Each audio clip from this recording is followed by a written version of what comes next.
మహబూబ్ నగర్, నల్గొండ, ఖమ్మం జిల్లాలతో పాటు వరంగల్ జిల్లాలో భాగమైన ప్రస్తుతం మహబూబాద్ జిల్లా కూడా మంచినీళ్ళ కొరకు ఆధారపడి ఉందో ఆ మంచినీళ్ళకు కూడా ప్రమాదం వచ్చే పరిస్థితి వచ్చింది.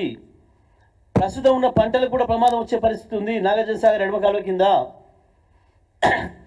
ఈ విషయంలో ప్రభుత్వం జాగ్రత్త పడాలి. అవతల అడ్డగోలుగా నీళ్ళు తీసుకుపోతున్నారు శ్రీశైలం నుండి, సాగర్ నుండి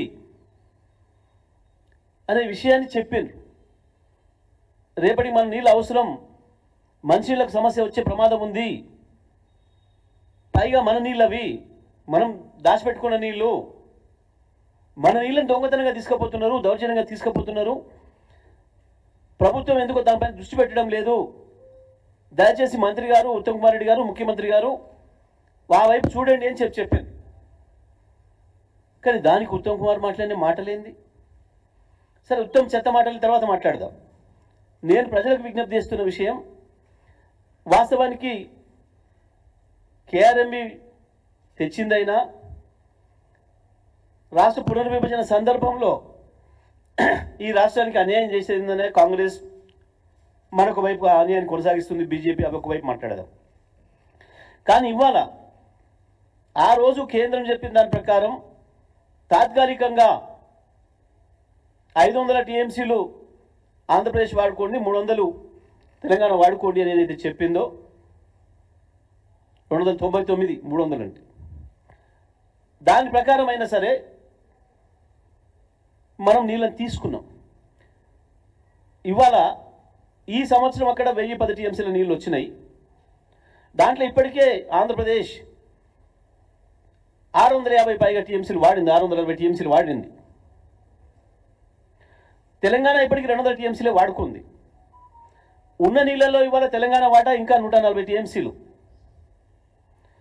అవి మనం కావాలనే పెట్టుకుంటాం ఆ నీళ్ళని ఎప్పుడైనా. ప్రతి సంవత్సరం వానాకాలంతో పాటు ఎండాకాలంలో ప్రత్యేకించి హైదరాబాదు, రంగారెడ్డి జిల్లాలు, ఆ తర్వాత మహబూబ్ నగర్, నల్గొండ, ఖమ్మం జిల్లాలతో పాటు మహబూబాబాద్ కూడా మంచినీళ్ళు ఇక్కడి నుంచే ఇవ్వాలి. కాబట్టి మంచినీటి అవసరాల కొరకు మనం పెట్టుకున్న నీళ్ళు అవి.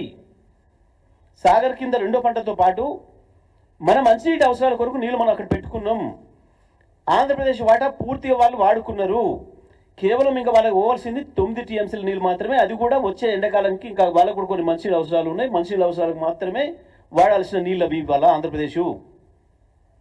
కానీ దుర్మార్గంగా సాగర్ కుడి కాలువ నుంచి రోజు 10,000 క్యూసెక్ల నీళ్ళు తీసుకుపోతున్నారు. ముచ్చుమర్రి నుంచి ఇతర ప్రాంతాల నుంచి శ్రీశైలంలో నీళ్ళు తీసుకుపోతున్నారు. వాళ్ళ వాటా పూర్తి అయిపోయింది. దీని మీద కేఆర్ఎంబి మాట్లాడడం లేదు. దీనిపైన మీరు స్పందించండి అని చెప్పాను. ప్రత్యేకించి ఈ 5 జిల్లాల ప్రజలు గుర్తుపెట్టుకోవాల్సిన విషయం, నాగార్జున సాగర్ ఎడమ కాలువ రైతాంగం మొత్తం కూడా, పైన మహబూబ్నగర్ జిల్లా ప్రజలు, రంగారెడ్డి, హైదరాబాద్ ప్రజలు, ఇది మనకు వచ్చే ప్రమాదం ముందే జాగ్రత్తగా చెప్పినారు నిన్న. ఈ ప్రమాదం ఉంది, వెంటనే మీరు చూసుకోండి అని చెప్పి.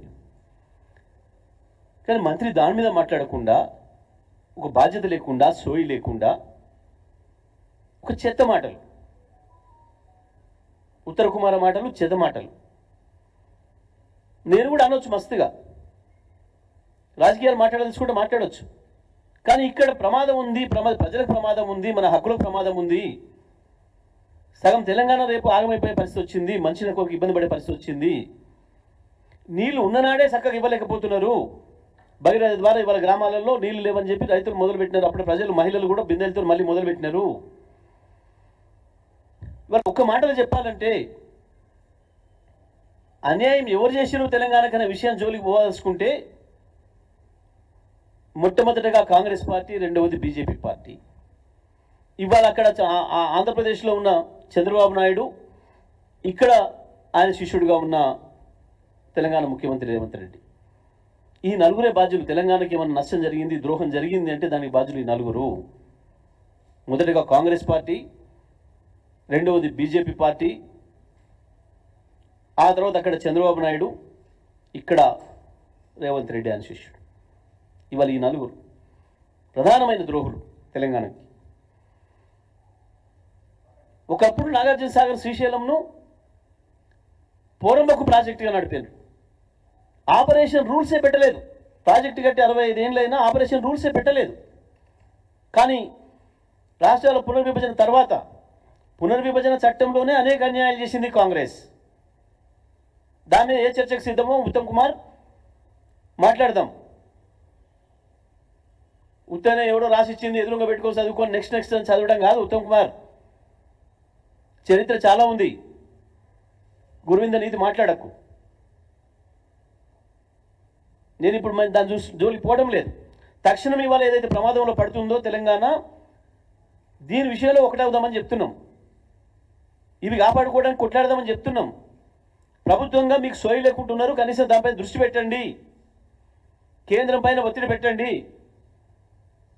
ఇవాళ అది కేఆర్ఎంబి కేంద్రం చేతిలో లేకుండా పోయింది, చంద్రబాబు నాయుడు చేతుల్లోకి పోయి మళ్ళీ పూర్వం పొడుకు ప్రాజెక్టులు అయిపోయినాయి.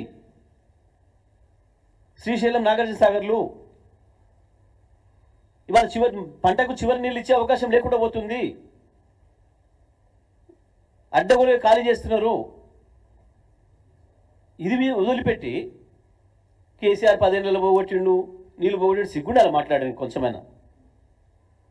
ఉత్తమ్ కుమార్, నువ్వు అబద్ధాలు ఆడి ఆయన ముఖ్యమంత్రి అయిండు కాబట్టి నోటికి వచ్చిన పిచ్చి మాటలు మాట్లాడి కేసీఆర్ని బూతులు తిట్టి ముఖ్యమంత్రి అయిండు, నాకు అవకాశం పోయింది, అందుకని నేను కూడా బూతులు మాట్లాడితే అబద్ధాలు మాట్లాడితే నాకు ముఖ్యమంత్రి వస్తుందని తెలివి తక్కువ ప్రయత్నంలో పోతున్నట్టున్నాడు ఉత్తమ్ కుమార్ రెడ్డి.